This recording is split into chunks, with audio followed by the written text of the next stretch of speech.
जिल्ह्यात गेल्या महिनाभरापासून पावसाने दडी मारल्याने शेतकऱ्यांच्या चिंतेत मोठी वाढ झाली आहे। पावसाअभावी जमिनीला भेगा पडल्या असून सोयाबीनचे पीक माना टाकू लागले आहे। फुलोऱ्यात आलेल्या सोयाबीनवर फुलगळतीचे संकट निर्माण झाले असून पुढील 4 ते 5 दिवसात दमदार पाऊस न झाल्यास पिकाला मोठा फटका बसण्याची शक्यता आहे। जेमतेम पावसावर शेतकऱ्यांनी सोयाबीनचे पीक उभे केले, मात्र आता पावसाने खंड दिल्याने पिकाला आवश्यक ओलावा मिळत नाही। फुलधारणा आणि त्यानंतर फळधारणेसाठी पावसाची नितांत गरज असताना पाऊसच गायब झाल्याने उत्पादनावर परिणाम होण्याची भीती व्यक्त होत आहे। कमी पावसामुळे विहिरींच्या पाणी पातळीतही अपेक्षित वाढ झालेली नाही, त्यामुळे सिंचनाचा पर्यायही मर्यादित झाला आहे।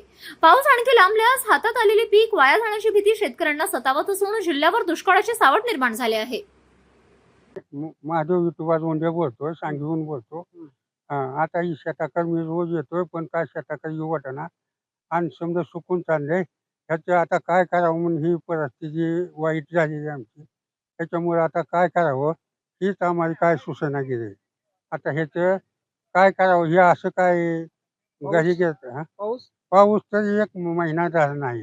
बरोबर पडली होती. त्याच्यावरच आम्ही पेरणी केली. आता पाऊस काय 1 महिना दिवस झाला, 20 दिवस झाले. पावसाचा थेंब नाही. आता काय करावं म्हणून हे आम्ही पंचायत पडली. हिरवगार दिसायला की शेतात? हिरवंगार दिसायचं पण हे उगं हिरवं दिसतं, पण फुलं सुद्धा लागली, गळून चालली येते. काही सुद्धा नाही याच्यात. आता ही कायच करावं म्हणून आम्ही ह्या पंचायतीत पडलो. आता ही कसं वागावं आणि कसं देणं द्यावं आणि कसं भागवावं. खायची परिस्थिती वाईट झालेली आहे. आधी तरी शेती कमी, त्याच्यातून कसं भागवावं आणि काय करावं हाय त्याला सुद्धा लोकांचा आणून ही पेरलंय, शेती नीट केली. आता ह्याच्यात काय करावं म्हणून ही पंचायत पडली आम्हाला. कार उचलाय वरून राजा तुमचं? हा वरून राजा कार उचलाय? हा काय करावं आता ह्याची पंचायत पडली आम्हाला. मग आता कसं काय आता करावं. 4-5 दिवस पाऊस नाही आला तर ही काय पिकच जाते, समजा फुलं लागली ती गळून चालली. पळून टाकायचं. कोळवून टाकायचं. पळवायला तर परवडतंय का? कोळवाय सुद्धा परवडत नाही. उपटून बाजूला काढायला सुद्धा पैसा नाही ना माणूस नसते.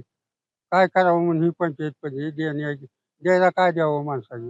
हे अनेक आमच्या मागं अवघड झाले. आता ह्याच्यावर काय करावं ही पंचायत पडली आम्हाला.